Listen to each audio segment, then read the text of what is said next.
नींव के पत्थर,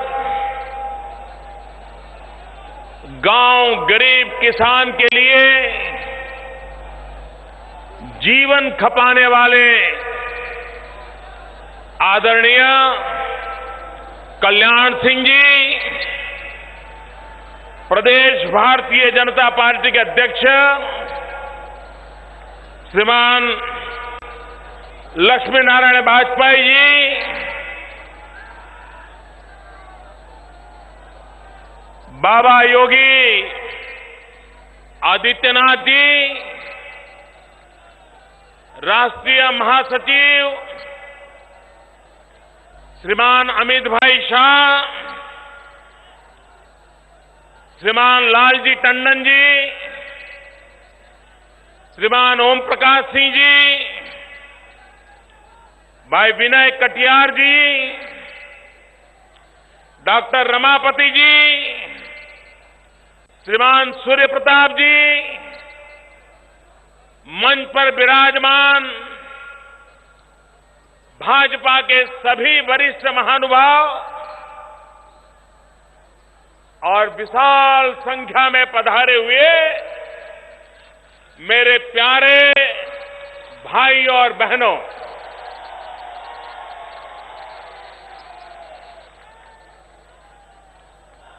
ये ब्रह्मा की तपोभूमि है। इस तपोभूमि को मैं प्रणाम करता हूं।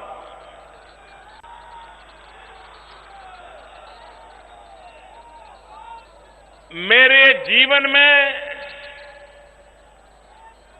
ब्रह्मा जी की इस तपोभूमि का विशेष स्थान रहा है। यहां बहुत कम लोगों को शायद पता होगा, जब मैं भारतीय जनता पार्टी के संगठन महासचिव के रूप में कार्य कर रहा था, उस समय 2001 में यहां की चुनावी तैयारियों को लेकर के हर विधानसभा क्षेत्र का रिव्यू करने के लिए मेरा दौरा चल रहा था। हर जिले में मैं जा रहा था और संगठन महासचिव के नाते मेरा आखिरी कार्यक्रम बहराइच में हुआ था और यहां पर मुझे सूचना आई कि मैं अपना कार्यक्रम स्थगित करके दिल्ली जाऊं।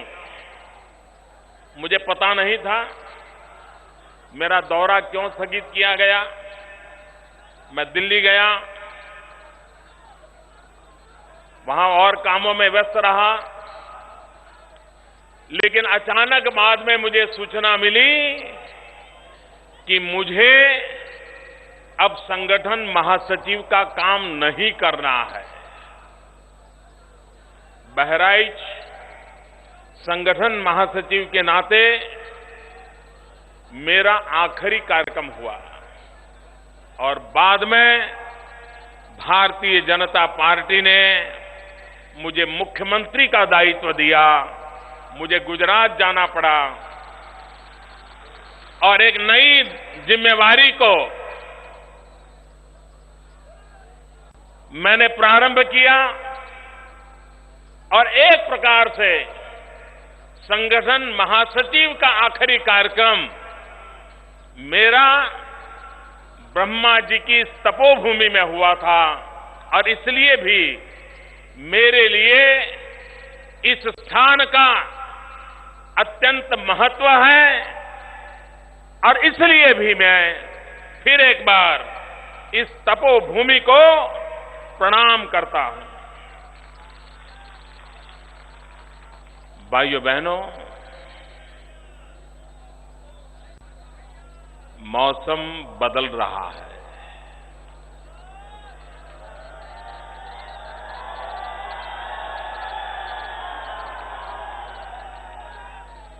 बहुत तेजी से बदल रहा है। सिर्फ बहराइच में नहीं, कश्मीर से कन्याकुमारी पूरे हिंदुस्तान का मौसम बदल रहा है।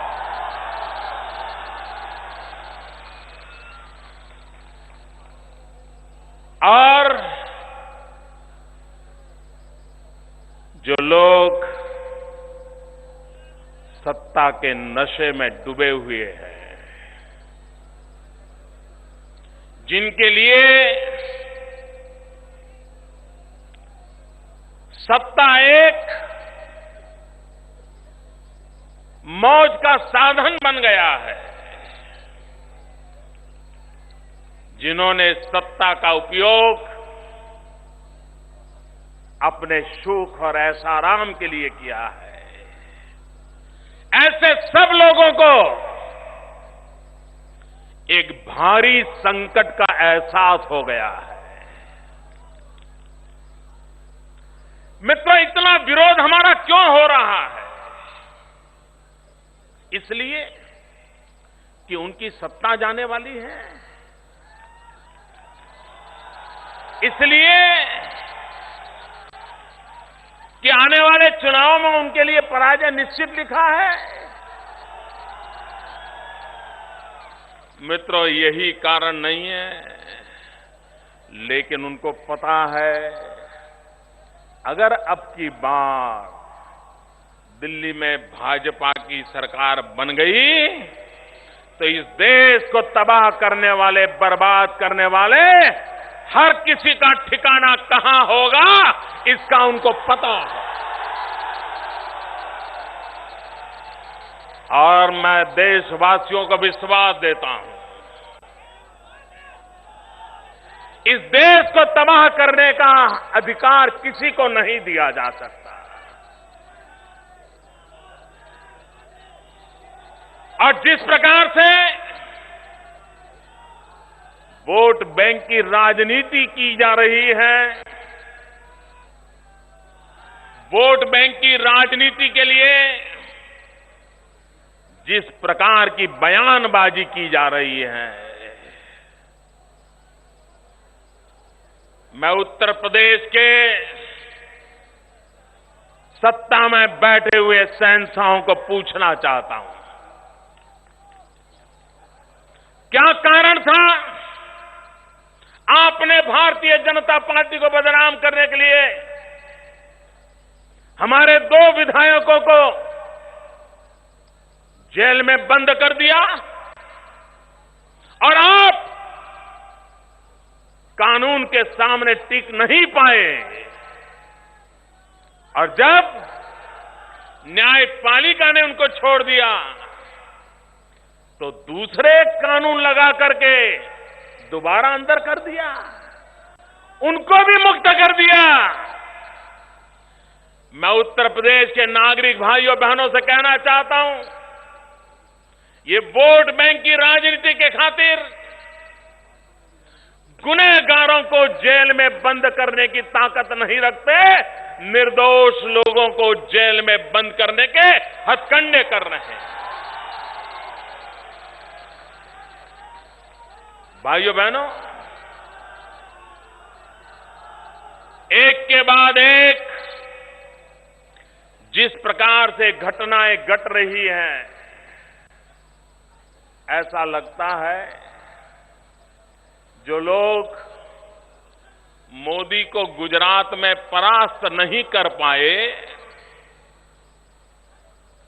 3 चुनावों में जिन्हें मुंह की खानी पड़ी, जो अपनी इज्जत बचा नहीं पाए,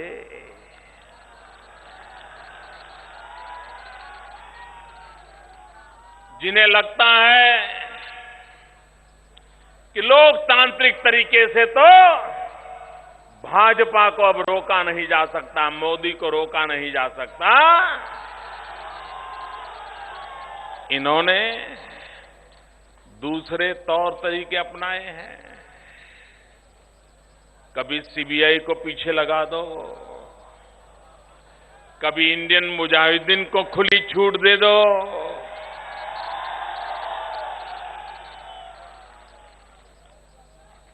ये बम बंदूक और पिस्तौल के सहारे राजनीति करने वाले कान खोल करके सुन ले।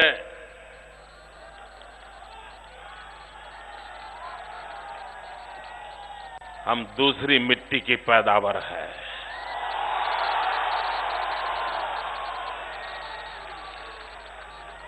न हम आतंकवादियों से झुके हैं, न आतंकवादियों से झुकने वाले हैं।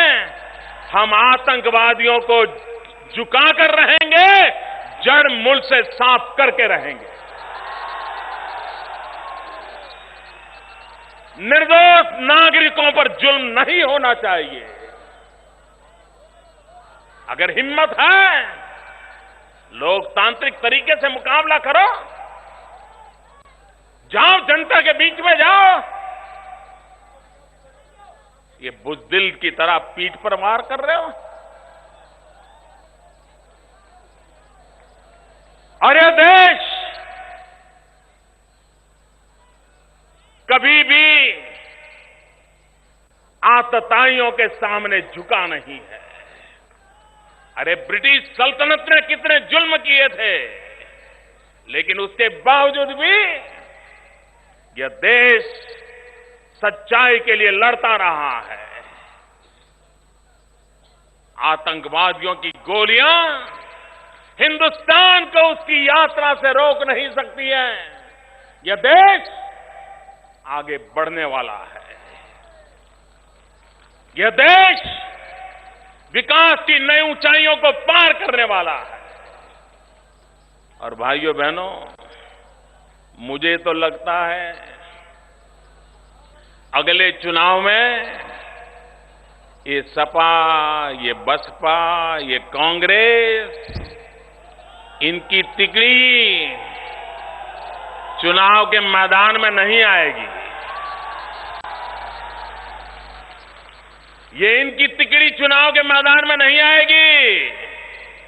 अगले चुनाव में मुझे लगता है सीबीआई, इंडियन मुजाहिदीन, यही लोग चुनाव का मोर्चा संभालेंगे ताकि कांग्रेस को बचा सकें। भाइयों बहनों, हिंदुस्तान के लोकतंत्र के साथ खिलवाड़ हो रहा है। हमारे बिहार के भाई बहन छठ पूजा का उत्सव मनाते हैं। दिवाली से भी ज्यादा छठ पूजा का महात्म्य होता है। लेकिन उसी छठ पूजा के पहले आतंकवादियों ने निर्दोष लोगों को मौत के घाट उतार दिया। किसी ने अपना पति खोया, बच्चों ने अपना बाप खोया, मां ने अपना लाडला खोया। वो छठ पूजा कैसे मनाएगी? और उनका गुनाह क्या? उनका यही गुनाह, वो भारत मां की जय बोलते थे और इसलिए उनको मौत के घाट उतार दिया जाए। क्या लोकतंत्र में हिंसा को जगह होती है? आतंकवाद को जगह होती है? बम बंदूक की राजनीति को जगह होती है? भाइयों बहनों, लोकतंत्र में हिंसा का कोई स्थान नहीं होता है। लोकतंत्र में हरेक को अपनी आवाज उठाने का अधिकार होता है। और इसलिए भाइयों बहनों, इस देश में लोकतंत्र पर हमले हो रहे हैं। आपको जानकर के हैरानी होगी, अभी भारत सरकार के सूचना प्रसारण मंत्रालय ने हिंदुस्तान के टीवी मीडिया वालों को एक एडवाइजरी जाहिर दी है, एक आदेश जारी किया है। क्या आदेश दिया है? आदेश इस बात का दिया है कि 15 अगस्त को प्रधानमंत्री लाल किले से भाषण कर रहे थे। ये मीडिया वालों की क्या औकात कि उन्होंने गुजरात के मुख्यमंत्री को भी टीवी पर लाइव दिखा दिया और प्रधानमंत्री के बराबर क्यों दिखा दिया। उस पर रोक लगनी चाहिए, ये हुक्म किया है मित्रों। लेकिन हुक्म कब किया? अभी एक हफ्ते पहले किया। 15 अगस्त की घटना और आदेश कर रहे हैं अभी हफ्ते पहले। हफ्ते पहले क्यों करना पड़ा? उनको चिंता प्रधानमंत्री की गरिमा की नहीं है। उनको चिंता प्रधानमंत्री का भाषण लाइव टेलीकास्ट होता है, सामने मोदी का क्यों होता है उसकी चिंता नहीं है। उनको परेशानी इस बात की हुई कि 27 अक्टूबर को पटना में राजनाथ सिंह और मोदी भाषण दे रहे थे और दिल्ली में उनके शहजादे दे रहे थे। और मीडिया वालों ने गलती ये की कि शहजादे को दिखा तो रहे थे लेकिन सुनाने नहीं देते थे। वहां दिखते थे भी मोदी, सुनाई भी देते थे मोदी। पूरी कांग्रेस पार्टी बौखला गई, बेचैन हो गई। उन्होंने आदेश जारी कर दिया, खबरदार मोदी को लाइव टेलीकास्ट किया तो। भाइयों बहनों, सवाल मोदी का नहीं है, सवाल भाजपा की रैली का नहीं है, सवाल लोकतंत्र की रक्षा का है। लोकतंत्र में विरोधी दल को भी अपनी आवाज उठाने का अधिकार है। यह हमारा गला घोंटने का प्रयास है, लेकिन दिल्ली के शहंशाह कान खुन के सोल रहो। हम टीवी के स्क्रीन पर दिखाई दे या न दिखाई दे, हम हिंदुस्तान के अवाम के दिलों में अपनी जगह बना चुके हैं।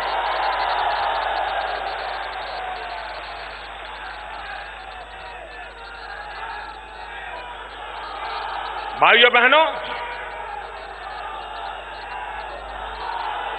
कांग्रेस पार्टी ने और उसके चेले चपाटों ने 60 साल तक इस देश में राज किया है। क्या मिला आपको? भाइयों बहनों, बताइए मुझे, आपके गांव में जो गरीब है उसकी गरीबी में कोई फर्क पड़ा है? 60 साल में उसके जीवन में कोई बदलाव आया है? जो नौजवान बेरोजगार हैं उसको रोजी रोटी का प्रबंध हुआ है?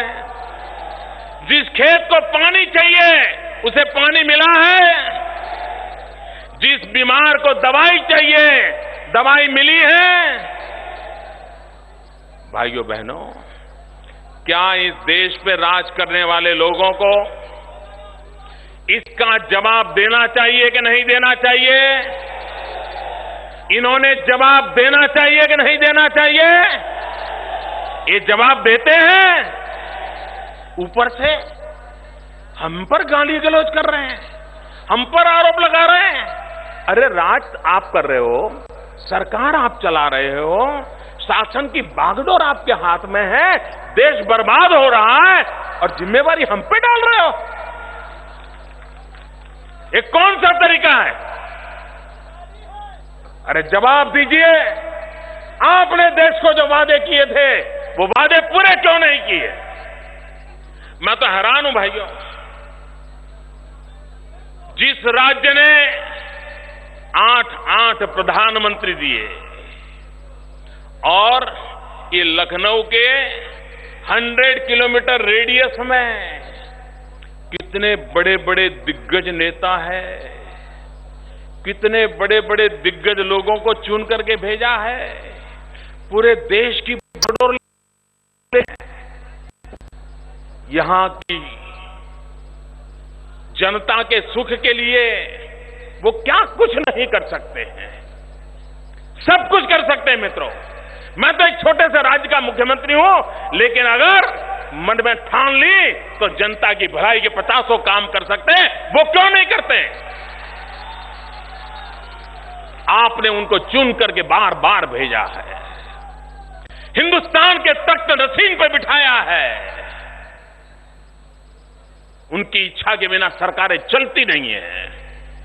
आपकी भलाई के लिए कुछ किया इन लोगों ने? कुछ किया मित्रों? कब तक झेलोगे इन लोगों को?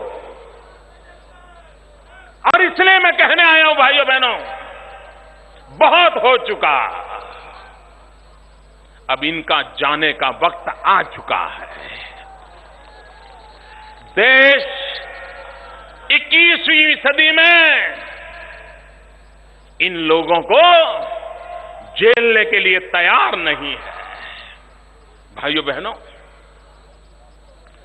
इस 60 साल में जिस उत्तर प्रदेश ने इतने प्रधानमंत्री दिए, जिस इतने उत्तर प्रदेश ने 4-4 पीढ़ी के नेताओं को जन्म दिया, इन्होंने पूरे देश का कुछ न किया होता,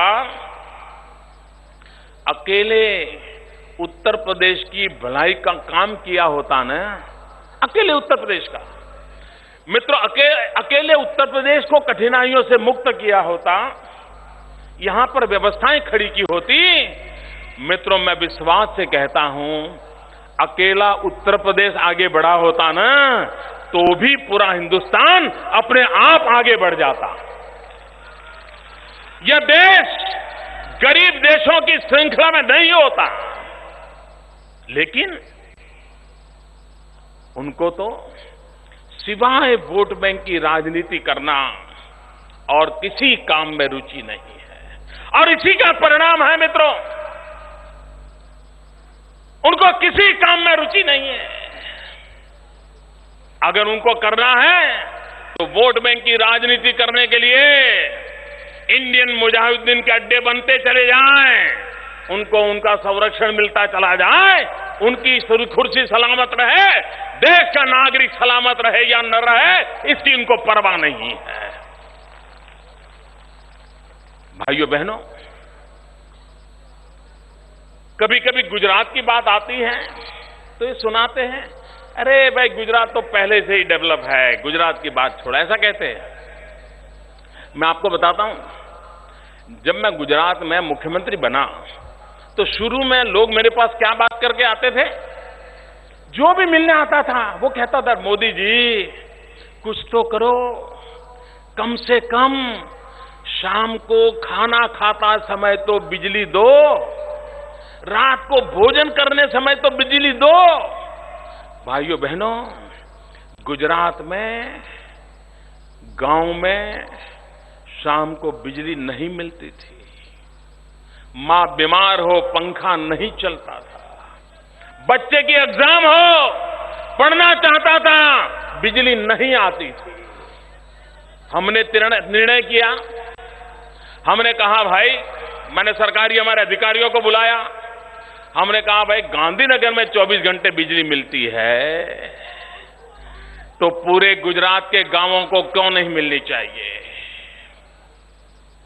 हमारे अफसर ने कहा साहब संभव नहीं है, क्योंकि 2000 मेगावाट बिजली की कमी थी। मैंने फाइल पे लिख दिया, मैंने कहा हमें रास्ता खोजना है और गांव में भी 24 घंटे बिजली हर घर को मिलनी चाहिए, इसकी व्यवस्था करनी है।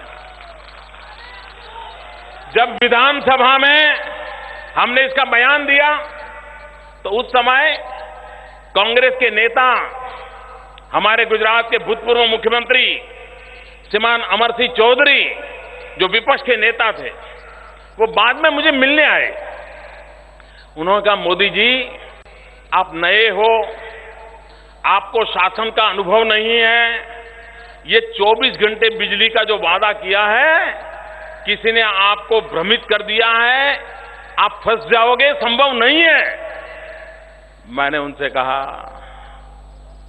मेरे कांग्रेस के विपक्ष के नेता से मैंने कहा कि साहब कठिन है ये तो मैं जानता हूं, लेकिन कठिन है इसीलिए तो लोगों ने मुझे बिठाया है। सरल होता तो मेरी क्या जरूरत थी। और भाइयों बहनों, आज मैं गर्व से कहता हूं कि गुजरात के गांव में भी घरों में 24 घंटा बिजली उपलब्ध है। मित्रों, ये काम किया जा सकता है। भाइयों, उत्तर प्रदेश में बिजली आती है बिजली। मित्रों, मैं जब यहां संगठन के लिए उत्तर प्रदेश में दौरा करता था तो यहां लोग बातें जो करते थे मैं सुन के हैरान था। लोग कहते थे, अंदर अंदर बात करते हैं ना, बोलते थे, यार मेरे यहां पिछले मंगल को आई थी। वो कहता है, यार तेरे यहां आई थी, यार हमारे यहां तो एक हफ्ते से आई नहीं है। मित्रों, उत्तर प्रदेश में बिजली का जाना ये खबर नहीं है, बिजली का आना ये खबर बन जाती है। लोग चर्चा करते हैं, यार पिछले मंगल को आई थी, कोई कहता है बुधवार को आई थी। इंसान इंतजार कर रहा है बिजली कब आएगी। भाइयों बहनों, क्या बिजली अभी हमारे आपके नौजवान मुख्यमंत्री, मैंने सुना है कि उनके क्षेत्र में तो बिजली मिलती है, बाकी बिहार उत्तर प्रदेश को बिजली देने की उनको चिंता नहीं है। दूसरे खां साहब हैं, उन खां साहब के इलाके में भी बिजली जाती है, लेकिन उत्तर प्रदेश को बिजली नहीं दी जाती है।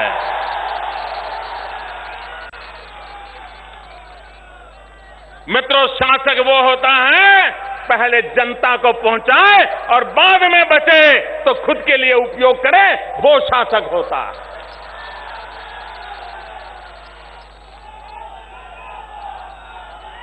उत्तर प्रदेश के मुख्यमंत्री नौजवान हैं। उन्होंने मुझे एक चिट्ठी लिखी। उन्होंने कहा कि मोदी जी, हमें लायन चाहिए, शेर चाहिए, शेर। उनको लगा होगा कि मोदी जी शेर की तरह दहाड़ते हैं, तो हम भी यहां लायन ले आएंगे तो हम भी दहाड़ेंगे। यहां पहले मुख्यमंत्री थे, उनको हाथी का प्रेम था। अभी के मुख्यमंत्री को लायन का प्रेम है। वो लायन सफारी बना रहे हैं। उत्तर प्रदेश के लोगों को रोजी रोटी मिले या न मिले, वो लायन सफारी बना रहे हैं। मेरे मन में विचार आया, काश अच्छा होता कि उत्तर प्रदेश के मुख्यमंत्री गुजरात से सिर्फ लायन नहीं, लायन उन्होंने मांगे हैं, हमने दिए भी है, सिर्फ लायन नहीं, वो गिर की गाय मांगते, यहां के किसानों को गिर की गाय देते, वे हमसे बिजली मांगते, उत्तर प्रदेश के गांवों को, गरीब के घर तक बिजली देते, वे हमसे अमूल जैसा डेयरी का पूरा नेटवर्क की समझ मांगते हैं। यहां के गरीब किसान जो पशुपालन करता है, उनको जीवन में कभी कठिनाई ना आती, ऐसी कुछ बात मांगते, नहीं मांगा। इसके लिए भी समझ चाहिए ना, इसके लिए भी तो पता होना चाहिए ना कि भाई जनता के हितों के लिए क्या है।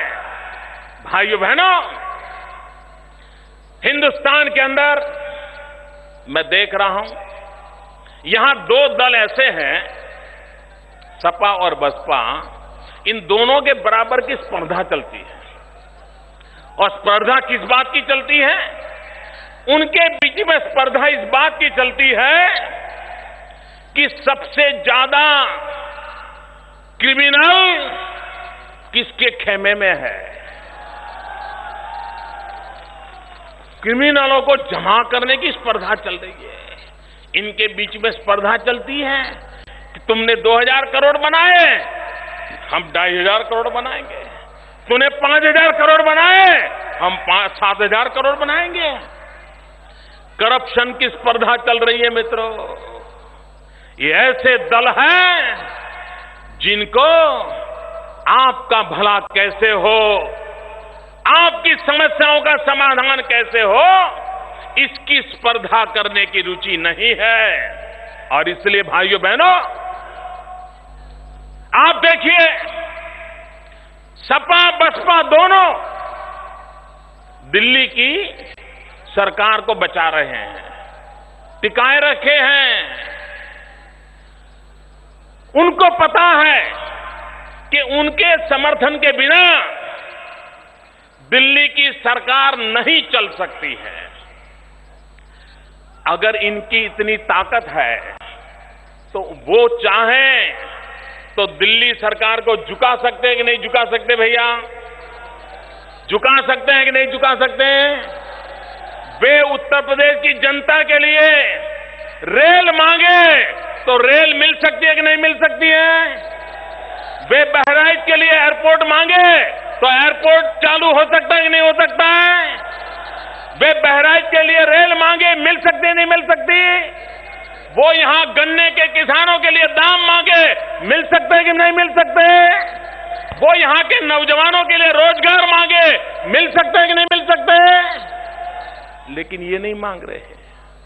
आपने देखा होगा, सपा और बसपा इतना समर्थन करने के बावजूद भी उत्तर प्रदेश के लिए कुछ नहीं मांग रहे हैं। मांग रहे तो क्या मांग रहे हैं? आपने देखा होगा, बंगाल से ममता दीदी बंगाल के लिए मांगती है, लड़ती है, दिल्ली से लड़ती है, लेकिन उत्तर प्रदेश के सपा बसपा के नेता दिल्ली की सरकार को बचा के रखते हैं, लेकिन ये चीजें नहीं मांगते हैं। मांगते हैं तो क्या मांगते हैं? सीबीआई में मदद मांगते हैं, सीबीआई से छुटकारा मांगते हैं। सीबीआई से बचने के सिवाय वो अपने ही बचाव के लिए मांग रहे हैं, उत्तर प्रदेश की भलाई के लिए नहीं मांग रहे हैं। भाइयों बहनों, ये कितने स्वार्थी हैं, मैं नमूना दिखाता हूं। आपने देखा होगा, हिंदुस्तान के एक महान कलाकार, मैं जिनका बहुत आदर करता हूं, उन्होंने क्या उपयोग किया? अपनी पार्टी की भलाई के लिए उत्तर प्रदेश में है दम, ये गीत गाते रहे। क्यों? क्योंकि चुनाव जीत जाए, हर चीज खुद के लिए। उसी महान कलाकार का हमने क्या उपयोग किया? हमने कहा कुछ दिन तो बिताओ गुजरात में। वो आज हमारे टूरिज्म का काम कर रहे हैं और उनकी बदौलत आज मेरे गुजरात का टूरिज्म तेज गति से बढ़ रहा है। हमें किसका क्या उपयोग करना चाहिए, देश की भलाई के लिए कैसे करना चाहिए, राजनीति के लिए नहीं करना चाहिए, ये हमने करके दिखाया है। उत्तर प्रदेश को नहीं आया। क्या उत्तर प्रदेश के पास ऐसी शख्सियत नहीं है? क्या उत्तर प्रदेश सरकार इन महान कलाकार के पास जाकर के उत्तर प्रदेश की भलाई के लिए मांगती तो वो समय नहीं देते, लेकिन इनको उत्तर प्रदेश की चिंता नहीं है। इन्हें तो अपने परिवार की चिंता, अपनी कुर्सी की चिंता, अपनी राजगद्दी सलामत रहे, इसके सिवाय उनका कोई एजेंडा नहीं है। भाइयों बहनों, और इसलिए मैं कहता हूं, चाहे नाम कांग्रेस हो, चाहे नाम एसपी सपा हो, चाहे नाम बसपा हो, लेकिन इन तीनों का गोत्र एक है, चरित्र एक है, डीएनए एक है, मकसद एक है। इनको कभी अलग मत सोचना, इनको कभी अलग मत सोचना। भाइयों बहनों, ये कहते हैं गुजरात तो बहुत आगे है, वे आगे है। चलो गुजरात की छोड़ो, मध्य प्रदेश ये तो बीमारू राज्य माना जाता था ना। जैसा उत्तर प्रदेश का बीमारू राज्य में गिनती होती है, वैसी ही मध्य प्रदेश की बीमारू राज्य में गिनती होती है ना। उसके बावजूद भी मध्य प्रदेश की जनता ने 10 साल से भारतीय जनता पार्टी को मध्य प्रदेश की सेवा करने का अवसर दिया और आज मैं सीना तान करके कहता हूं कि मध्य प्रदेश का किसान, जिसको पहले सिंचाई के लिए पानी नहीं मिलता था, ये हमारे शिवराज सिंह की कमाल है कि मध्य प्रदेश के किसानों को खेतों तक पानी पहुंचाने में सफलता पाई। भाइयों बहनों, जिस मध्य प्रदेश का विकास दर शिवराज सिंह के आने से पहले -4 था, उन्होंने आज हिंदुस्तान में सर्वाधिक 11% विकास दर करके एक नया इतिहास कायम कर दिया। कृषि क्षेत्र में क्रांति करके दिखाई, वहां के किसानों का भला किया। बिजली, मध्य प्रदेश में बिजली नहीं थी, अंधेरा था। 50 साल में कांग्रेस ने जितनी बिजली पैदा की, उससे ज्यादा बिजली 10 साल में शिवराज सिंह चौहान की भाजपा सरकार ने पैदा की। इतना ही नहीं, रास्ते, भाइयों बहनों,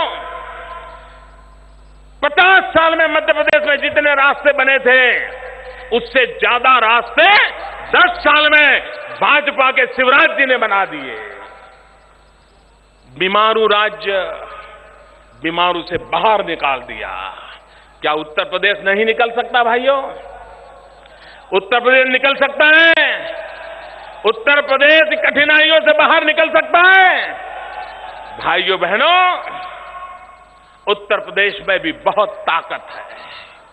यहां के नौजवानों में सामर्थ्य है और मैं तो उत्तर प्रदेश की ताकत को भली भांति पहचानता हूं।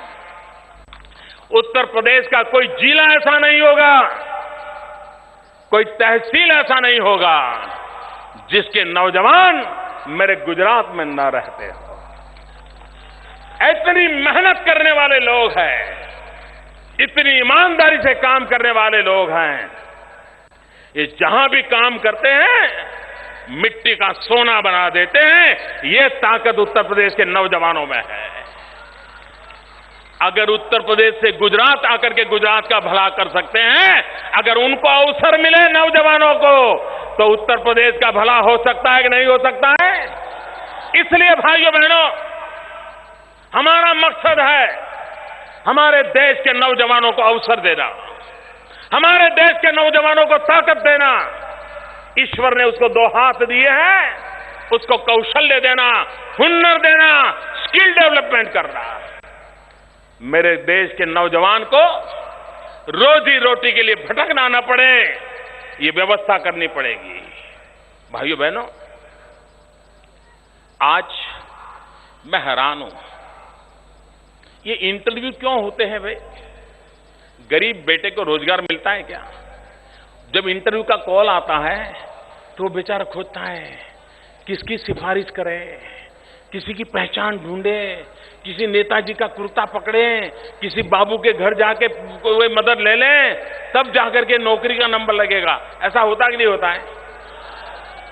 भाइयों बहनों, मैंने एक छोटा प्रयोग किया गुजरात में। अभी तो मैंने छोटा प्रयोग किया। मेरे यहां टीचर की भर्ती करनी थी। हमने कहा नो इंटरव्यू, कोई इंटरव्यू नहीं, कोई सिफारिश नहीं, कोई रिश्वत नहीं, कोई भाई भतीजावाद नहीं। उसके जो एग्जाम के मार्क आए हैं कंप्यूटर में डालो और जिसका नंबर पहले 100 में है उसको ऑर्डर दे दो, और नौकरी पर लग गया। कोई सिफारिश की जरूरत नहीं पड़ी मित्रों। भाइयों बहनों, हमारे यहां गोंडा है, बलरामपुर है, इस इलाके में गन्ने की खेती करता है हमारा किसान। अब जमीन तो बढ़ने वाली नहीं है, उतनी ही जमीन में गुजारा कर रहा है। उपाय क्या? जमीन के टुकड़े होते जा रहे हैं, परिवार बढ़ता जा रहा है, भाइयों के बीच जमीन बांटी जा रही है। उपाय क्या? भाइयों बहनों, हमें अगर किसान को बचाना है तो हमें उत्पादकता बढ़ानी पड़ेगी, प्रोडक्टिविटी बढ़ानी पड़ेगी। मित्रों, गुजरात में भी कुछ इलाके हैं जहां गन्ने की खेती होती है। आपके यहां तो 100 से ज्यादा शुगर मिल है, मेरे यहां 15 से करीब करीब शुगर मिल है। लेकिन हमारे यहां जितनी शुगर मिल है वो कोऑपरेटिव है। आपके यहां मालिक बैठे हैं और गन्ने के किसान को दाम नहीं मिल रहा है। मुझे भी बताया गया 6,000 करोड़ रुपया 6,000 करोड़ रुपया किसानों के जमा करके रखे। मित्रों, हमारे यहां विजयादशमी के दूसरे दिन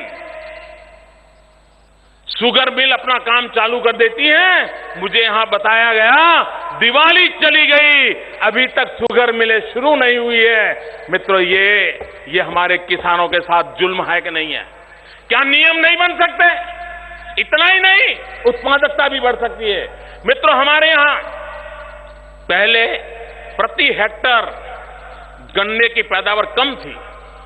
हमने विज्ञान का उपयोग किया, टेक्नोलॉजी लाए, खाद को देखा, बीज को देखा, और आज पर परिस्थिति आई है कि हमारे यहां किसान पहले जो फसल पैदा करता था गन्ने की, आज उतनी ही जमीन में वो ज्यादा पैदा करने लग गया।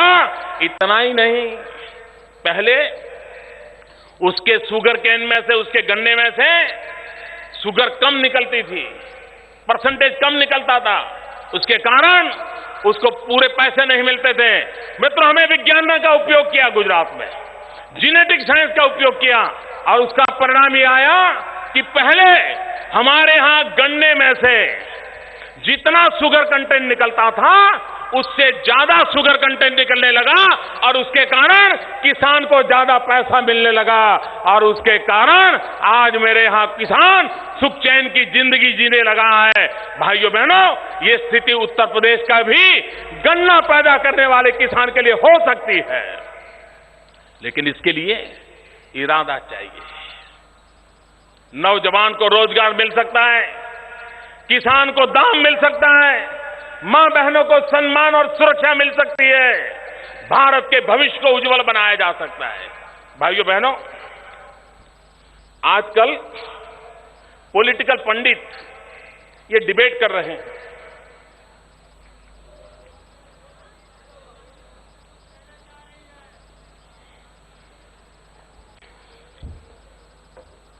आजकल पॉलिटिकल पंडित ये डिबेट कर रहे हैं, भाई भाजपा का घोड़ा तो विनिमय है, लेकिन यहां तक पहुंचेगा, कोई कहता है वहां तक पहुंचेगा, कोई कहता है वहां तक पहुंचेगा।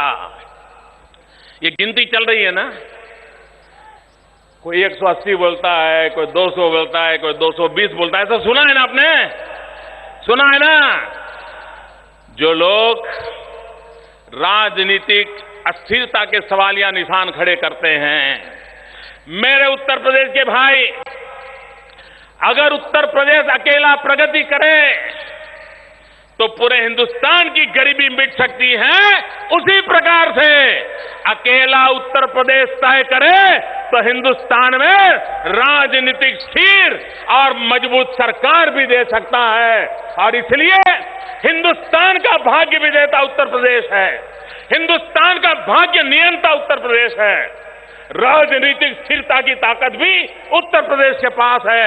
मैं आज अनुरोध करने आया हूं, मैं प्रार्थना करने आया हूं मेरे उत्तर प्रदेश के भाइयों बहनों, यही भूमि है जिसने हिंदुस्तान को हजारों साल से गौरव दिया है। आज फिर से एक बार गंगा यमुना की इस पवित्र भूमि, राम और कृष्ण की पवित्र भूमि हिंदुस्तान की रक्षा करने के लिए आगे आए, हिंदुस्तान का भाग्य बदलने के लिए आगे आए, हिंदुस्तान को स्थिर शासन देने के लिए आगे आए, हिंदुस्तान के अंदर प्रगतिशील सरकार देने के लिए आगे आए, और फैसला करें कि हम उत्तर प्रदेश के लोग हिंदुस्तान का भाग्य बदल लेंगे और आने वाले लोकसभा के चुनाव में एक नई ताकत के रूप में उभरेंगे। इसी अपेक्षा के साथ मेरे साथ बोलिए, भारत माता की। दो मुट्ठी बंद करके पूरी ताकत से बोलो दोस्तों। इंडियन मुजाहिदीन के लोग यहीं पर कांप जाए। भारत माता की, भारत माता की, भारत माता की, भारत माता की, भारत माता की, भारत माता की।